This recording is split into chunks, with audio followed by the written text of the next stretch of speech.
আর ফ্র্যাঞ্চাইজির সাথে আমরা আলাপ শুরু করেছি অগাস্ট আপরাইজিংয়ের পরে সেপ্টেম্বরের ফার্স্ট উইক। একটু পটভূমি বলে দিয়ে সবার জন্য সুবিধা হবে। আমার কাছে প্রথম আসছে group of players headed by Tamim Iqbal, তার সাথে ছিল মুশফিক, মিরাজ। আমাকে প্রথম বলেছে আপনি বাংলাদেশ টিমের ক্যাপ্টেনের থেকে আপনি হয়েছেন হলো গিয়ে বোর্ড সভাপতি, সো আপনার আমাদের এতগুলো প্লেয়ারের টাকা। আমরা আলোচনা করছি শুধু রাজশাহীতে যেই কাজ করেছে এর চেয়ে খারাপ কাজ আর করা সম্ভব না একটা দেশের টুর্নামেন্ট শেষ করে দেওয়ার জন্য। বাট আপনাদের বুঝতে হবে আজকে ফেব্রুয়ারি মাসে এসে ব্যাক ইন সেপ্টেম্বরে কি কাজ করা উচিত ছিল বা ছিল না। আমার অপশন ছিল খুব বেশি না, আমার সাথে ছিল মেম্বার সেক্রেটারি। আমরা বসেছি, প্রথম আমরা নিয়েছি আমাদের নতুন সরকার, চিফ অ্যাডভাইজার মহোদয়, আমাদের স্পোর্টস অ্যাডভাইজার মহোদয়, তার উৎসব করবে। আমরা নতুন একটা বাংলাদেশ পেয়েছি। প্রেশার না, আমরা চেষ্টা করেছি, যেটা বলেছেন ধারাবাহিকতা রক্ষা করার ব্যাপারটা, এটা আমরা চেষ্টা করেছি। আমাদের কাছে 4টা টিমকে আমরা মনে করেছি ঠিক আছে। 3টা টিম গত বছরের ফ্র্যাঞ্চাইজি ফি দেয় নাই 1.5 কোটি টাকা, তার মধ্যে 25% প্লেয়ার পেমেন্ট বাকি ছিল। সো বিপিএল এর প্লেয়ার পেমেন্ট এটা কিন্তু গত 11 বছরের হিস্ট্রি। আপনি যদি ফিরে যান আর যদি আপনি বলেন আমি একটা অডিটও করে দিব, আপনি দেখিয়ে দিব যে কতগুলা টিম প্রতি বছর। আমরা এমনভাবে কথা বলছি যে BPL was like everything was 100% correct, শুধু এবছরে এসে প্রবলেম হয়েছে, এটা না। সো আপনার বুঝতে হবে ভালো কাজ খারাপ কাজটা কি। তারপর প্লেয়ারদের এই ইমোশনাল অ্যাটাচমেন্ট আমার ছিল। প্লেয়াররা বলেছে যখন, তখন আমি চিন্তা করেছি না টপ প্রায়োরিটি দিতে হবে।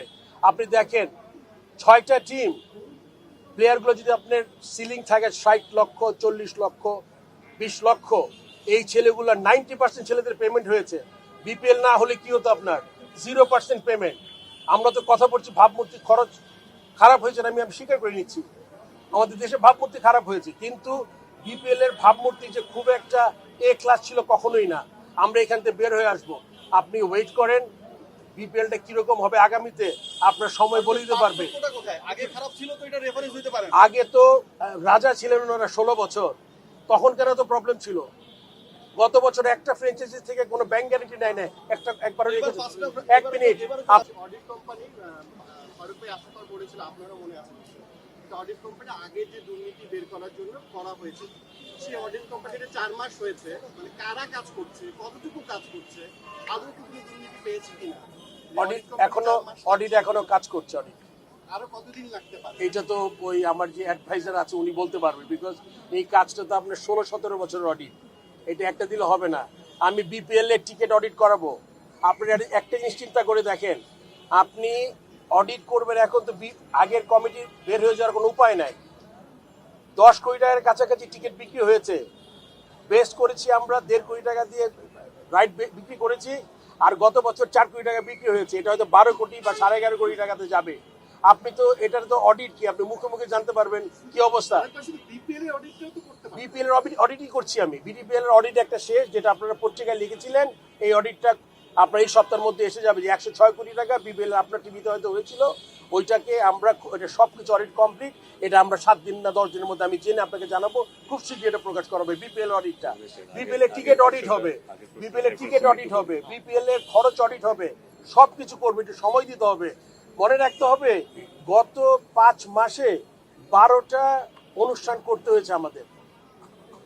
ফরেন ট্রিপ 4টা, একটা ডোমেস্টিক সাউথ আফ্রিকা যেখানে সাকিবের একটা ইস্যু ছিল, ওয়েস্ট ইন্ডিজ, পাকিস্তান, ইন্ডিয়া, মেয়েদের ওয়েস্ট ইন্ডিজ, মেয়েদের আন্ডার 19, ছেলেদের এশিয়া কাপ আমরা জিতেছি, 2nd ডিভিশন 3rd ডিভিশন। আপনি মানে ইটস এ জব।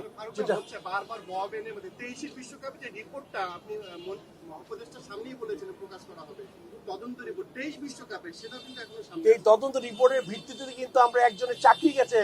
রিপোর্টটা কই আপনি আপনি রিপোর্টটা তো এখন আপনি দেখেন যে কোনো রিপোর্ট করতে আগের বোর্ডের ওই রিপোর্টটা আমি সাইন করা অরিজিনাল যে রিপোর্ট ওইটা বোর্ডে নাই।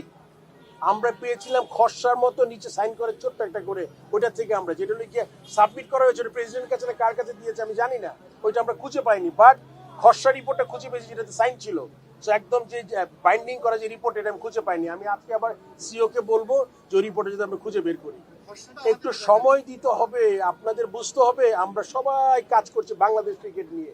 আমাদের কিন্তু রিয়াসাত আজিমের নিজস্ব কিছু নাই, আর কোনো জার্নালিস্ট সবাই কিন্তু সবার আগে চিন্তা করছি আমরা দেশ, ক্রিকেট, কোনো এখানে ব্যক্তিগত কোনো চেহারা নাই আমাদের কাছে। আমাদের সবাই একটা উদ্দেশ্যে কাজ করছি। এই একটা উদ্দেশ্যে যখন কাজ করছি, আমরা তো মনে করেন, এটা আমি আবারও বলছি, এইবার বিপিএল পিকচার পারফেক্ট না। আমার দুঃখ হচ্ছে আমার চিফ অ্যাডভাইজারের জন্য, যে আমরা যে চ্যালেঞ্জটা নিয়েছিলাম, এই চ্যালেঞ্জটাতে একটা team, if you take out Rajshahi, this team, আপনি এই বিপিএলটা কিন্তু আপনার অনেক পজিটিভ বলতে হবে। উইকেট, রানস, প্লেয়ার্স, এখন বলেন ফরেন প্লেয়ার কম, ফরেন প্লেয়ার তো যে আমাদের ক্যালেন্ডার ছিল, IL T20 চলছে, একটা টিমে 9টা প্লেয়ার খেলে দুবাইতে, 13টা প্লেয়ার ফরেন প্লেয়ার, 78টা প্লেয়ার, 6টা টিম এঙ্গেজ। আপনি ইচ্ছা করলে ফরেন প্লেয়ার পাবেন না। নেক্সট এক মিনিট, নেক্সট ইয়ারে আপনার যদি ওরকম থাকে, নেক্সট ইয়ারে আমরা বের করেছি যে আমাদের সাথে কম্পিটিশন কার, এটা কি IL T20 না SA T20 নাকি আপনার বিগ ব্যাশ। আমাদের সবচেয়ে বড় কম্পিটিশন IL T20, যেটা দুবাইতে হয়, ওইটার সাথে আমরা ক্ল্যাশ করতে পারবো না। তাহলে আপনি ফরেন প্লেয়ার দেখবেন আমাদের ওদের থেকে অনেক বেটার হবে। আমরা এটাও চিন্তা করেছি ম্যানেজমেন্ট কোম্পানিকে দিয়ে দেওয়া হবে বিপিএল এর মতো বড় একটা, এখনো যেহেতু দাঁড়াতে পারেনি অ্যাজ এ টুর্নামেন্ট, যেটা 11 বছরের মাথায়ও এটা হওয়া উচিত। এতদিন একটা ফ্র্যাঞ্চাইজির দাম হওয়া উচিত 30 থেকে 40 কোটি টাকা, এটা এখনো কিছু হয়নি। এটাকে আমরা বের করেছি কি করতে হবে আমাদের। যদি 5টা টিম হয়, 4টা টিম হয়, এর পরের বছর আপনি আমাকে খুঁজে পাবেন না, বা আমি থাকি না থেকে, এটা অন্য ব্যাপার, কিন্তু আপনি কাউকে খুঁজতে হবে না। We have already started, window বের করেছি আমরা, কোন ম্যানেজমেন্ট কোম্পানিকে আমরা দিব, ওইটাও আমরা টেন্ডার কল করব। Management company, BPL is a product, they will go to the আপনার বিজনেস হাউস, আপনার এত টাকা খরচ করতে হবে, এত টাকা ফেরত পাবেন, প্রথম বছর হবে না, সেকেন্ড বছর হবে না, থার্ড ইয়ার আপনার ব্রেক ইভেন হবে। সো আপনার পরিকল্পনা করতে সময় দিতে হবে, সব কাজে সময় দিতে হবে।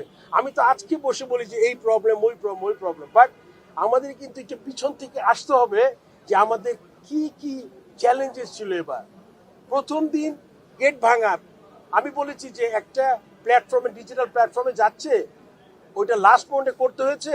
আপনি দেখেন এখন 80% 90% টিকিট সোল্ড হয়, 1 লাখের উপর হয়েছে গ্রাহক আমাদের যারা অনলাইন থেকে টিকিট কাটে। সো আপনার আর কারো কাছে যেতে হবে না। আপনি যদি নেক্সট ট্যুর ইন্ডিয়া পাকিস্তান হয়, আপনি 60% দেন অনলাইন, 60% দেখবেন আপনি বিক্রি করে ফেলছেন। সো এই পজিটিভগুলো আমি চাই আপনারা লেখেন। আমার কথা হলো গিয়ে, যে কোনো জিনিস আমাদের উপদেষ্টা মহোদয় প্রথম থেকে এত কষ্ট করেছেন, আমাদের চিফ অ্যাডভাইজার, আমাদের বিপিএল থিম সঙ্গে তার সে গানের লাইন দিয়েছে আমাদের। সো এটা আপনি মনে করেন, আপনার হার্ট যেরকম ব্লিড করে, আমারও ব্লিড করে। এই জায়গাটা আমার জন্য প্রাইস, অবশ্যই আল্লাহ আমাকে ভালো একটা জায়গা, উইথ দ্য হেল্প অফ আমাদের স্পোর্টস অ্যাডভাইজার আমাকে খুঁজে পেয়েছেন, তিনি আমাকে দিয়েছেন একটা দায়িত্ব।